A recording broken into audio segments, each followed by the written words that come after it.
আজকে আমি প্রমাণ করব যে আব্দুল্লাহ জাহাঙ্গীরের অন্ধ অনুসারী শায়ক আহমদুল্লাহ এবং এদের দলের সব ভাইরাল বক্তারাই মূলত জাল শায়ক, চটি শায়ক এবং জিএমটিটি শায়ক, অর্থাৎ জাতে মাতাল তালে ঠিক।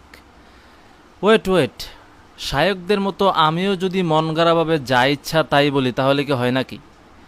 আমি সব দলিলিকভাবেই প্রমাণ করবো ইনশাল্লাহ। তাহলে চলেন শুরু করি ভিডিও। প্রিয় নবীজিকে সৃষ্টি না করলে আল্লাহ তাআলা কোনো কিছুই সৃষ্টি করতেন না।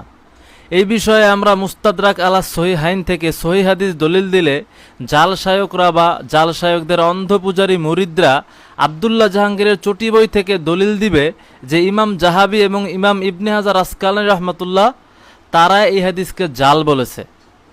তো এটার চূড়ান্ত জবাব আমি আপনাদেরকে দলিল সহ শিখিয়ে দিচ্ছি।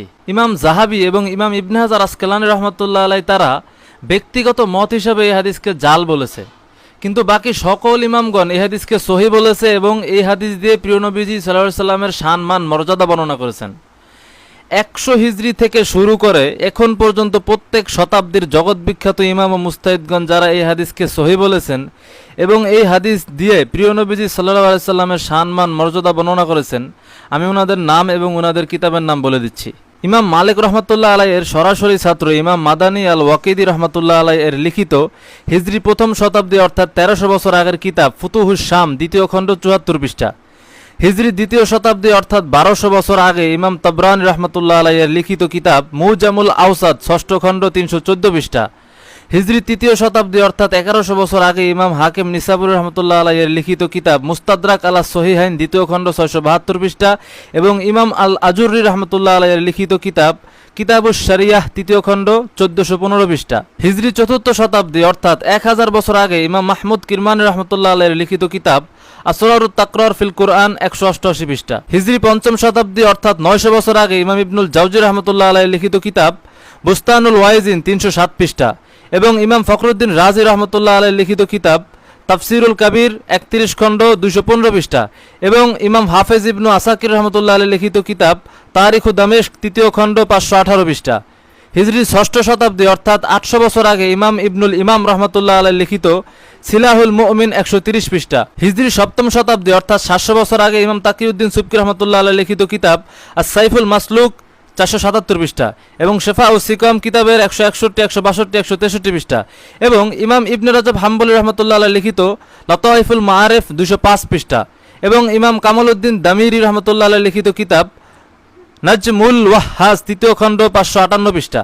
হিজরি অষ্টম শতাব্দী অর্থাৎ 600 বছর আগে ইমাম সাফুরি আর শাফিঈ রহমতুল্লাহ আলাই লিখিত কিতাব নুজহাতুল মাজালিস দ্বিতীয় খণ্ড 85 পৃষ্ঠা এবং ইমাম তাকিউদ্দিন মাকরিজি রহমতুল্লাহ আলাই লিখিত কিতাব ইমতাউল আসমাঈ তৃতীয় খণ্ড 188, 189 পৃষ্ঠা এবং ইমাম বদরি আল ফাইয়ুমি আল কাহিরি রহমতুল্লাহ আলাই লিখিত কিতাব ফাতহুল করিবিল মুজিব চতুর্থ খণ্ড 468 এবং 469 পৃষ্ঠা এবং ইমাম নুরউদ্দিন সামহুদি রহমতুল্লাহ আলাই লিখিত কিতাব ওয়াফাউল ওয়াফা চতুর্থ খণ্ড 1371 ও 1372 পৃষ্ঠা।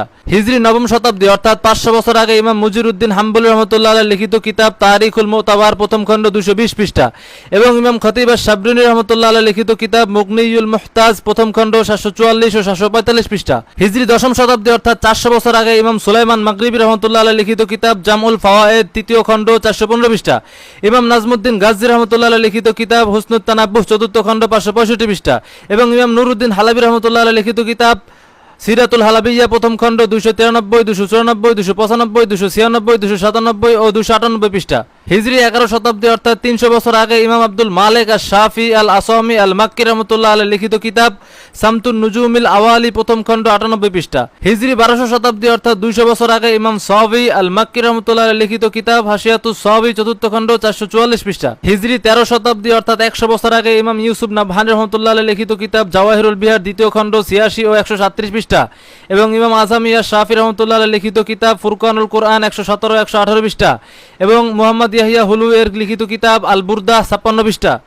এখন এই বিগত 1300 বছরের সকল ইমামগণকে বাদ দিয়ে শুধুমাত্র 2 জন ইমামের ব্যক্তিগত কথার অন্ধ অনুসরণ করতেছে আমাদের দেশের জাল শায়করা। তাহলে এরাই তো অন্ধ পূজারী, কারণ এরা সকল ইমামগণের ইজমা বাদ দিয়ে শুধুমাত্র যে ইমামের ব্যক্তিগত কথা ওদের স্বার্থে প্রয়োজন ওইটাই ওরা অন্ধভাবে অনুসরণ করে। ওদের দাবি তখন মানা যাইতো যখন ওরা ইমাম জাহাবি এবং ইমাম ইবনে হাজার আসকালী রহমতুল্লাহ আলাইহির সব কথা মানতো, যেটা ওদের স্বার্থে দরকার শুধু ওইটাই ওরা মানবে।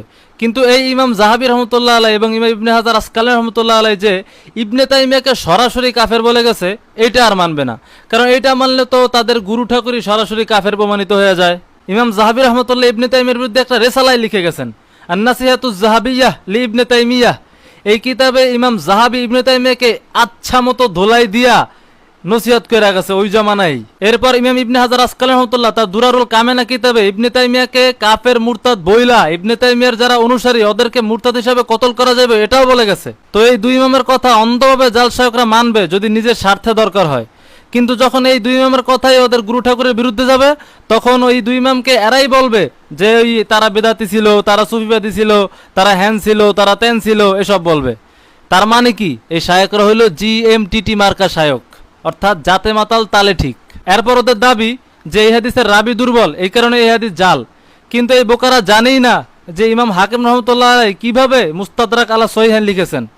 ইমাম বুখারী মুসলিম রহমতুল্লাহ আলাই যত হাদিস পেয়েছিলেন সহি, তাদের কিতাবে সংগ্রহ করেছেন। এছাড়াও অনেক সহি হাদিস পেয়েছিলেন, সেইগুলোকে ইমাম হাকিম রহমতুল্লাহ আলাই বুখারী মুসলিমের শর্ত অনুযায়ী যত হাদিস সহি পাইছেন, ওই সব হাদিসকে একত্রিত কইরা মুস্তাদরাক আলা সহিহান লিখছেন। তো ইমাম হাকিম রহমতুল্লাহ আলাই রাবি জয়ীফ কিনা হাদিস সহি কিনা এটা যাচাই বাছাই কইরা বুখারী মুসলিমের শর্ত অনুযায়ী তার মুস্তাদরাক আলা সহিহানে এই হাদিসকে সংগ্রহ করছে।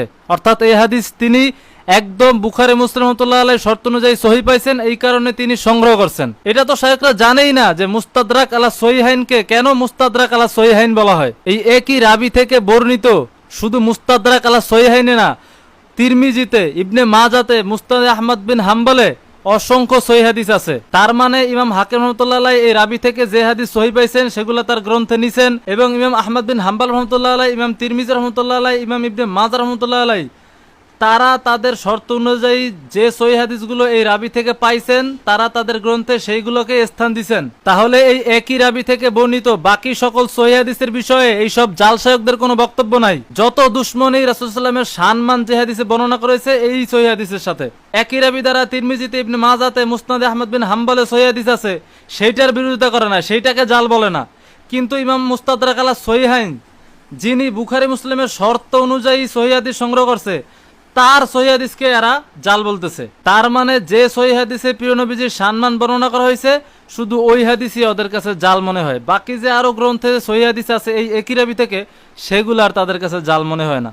এখন যদি ওরা বলে পূর্বের ইমামগণের শত শত বছর পর, ইমাম হাকিমের 300 বছর পর ইমাম জাহাবি মৌজু বলছে, জাল বলছে, এইটাই মানতে হবে, এইটাই সঠিক, তাহলে আমরা বলবো যে ইমাম জাহাবির সময় এবং ইমাম জাহাবির পরেও যে অসংখ্য অগণিত ইমামগণ ইমাম জাহাবির এই কথাকে বাদ দিয়া রদ কইরা এই হাদিসকে সহি বলে গেছেন, সেটা সঠিক। তাইলে শায়করা কই পালাইবা? আগের ইমামগণের মতো এই হাদিস সঠিক সহি এবং পরের ইমামগণের মতো এই হাদিস সহি। এরপর আব্দুল্লাহ জাহাঙ্গীর এই বিষয়কে জাল প্রমাণ করার জন্য ওর কিতাবে ইমাম মোল্লা আলী কারি, ইমাম আবদুল্লাহ লাখনবী রহমতুল্লাহ আলাই তাদের দলিল আনছে। কিন্তু এই জায়গায় আব্দুল্লাহ জাহাঙ্গীর এবারও চুরি করছে। আসলে আব্দুল্লাহ জাহাঙ্গীরের তো মূল কিতাব পড়ার যোগ্যতা ছিল না, তার মূল কিতাব পড়তো না, ওই যে আলবানির চটি বই থেকে নকল করতো। তো তা আলবানির চটি বইতে যা পাইছে তাই মনে করছে সঠিক। আলবানি যে এবারও চুরি করছে এটা তো আর জানে না। ইমাম মোল্লা আলী কারি, আবদুল্লাহ লাখনবী সহ দু একজনের নাম যে দিছে আব্দুল্লাহ জাহাঙ্গীর, তারা সকলেই বলছেন যে আফলাক এই শব্দে হাদিস নাই, এই কারণে এই শব্দে হাদিস যদি কেউ বলে এইটা জাল। কিন্তু মাআনা সহি, মাআনাহু সহি, কারণ এই বিষয়ে সহি হাদিস পাওয়া যায়, এই কারণে অর্থের দিক দিয়ে এটা সহি। তো ইমামগণ বলছেন যে অর্থের দিক দিয়ে সহি, কারণ সহি হাদিস পাওয়া যায় এই বিষয়ে।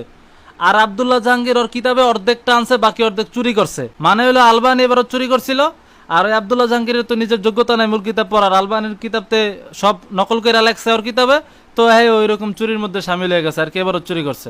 এরপরে আব্দুল্লাহ জাহাঙ্গীর ওর নিজের কিতাবের লেখায় নিজেই ধরা খায়। কেমনে? আব্দুল্লাহ জাহাঙ্গীর ওর কিতাবে একটা বিষয় লেখছে যে রাসূলুল্লাহের নূর মুবারক সর্বপ্রথম সৃষ্টি করা হয়েছে, এই বিষয়টা নাকি 500-600 বছর পর ইমামরা ঈশা নতুনভাবে বলছে, এই কারণে এটা মানা যাবে না, এটা বাদ। তো প্রিয় নবী সাল্লাল্লাহু আলাইহি ওয়াসাল্লামের শানের পক্ষে 600 বছর পর এসে ইমামগণ বলছে, এইটা মানতে পারে না আব্দুল্লাহ জাহাঙ্গীর। কিন্তু 700 বছর পর ইয়া রাসূলুল্লাহের সম্মানের একটা হাদিসকে কোনো ইমাম ব্যক্তিগতভাবে জাল বলছে, এইটা মানতে পারে।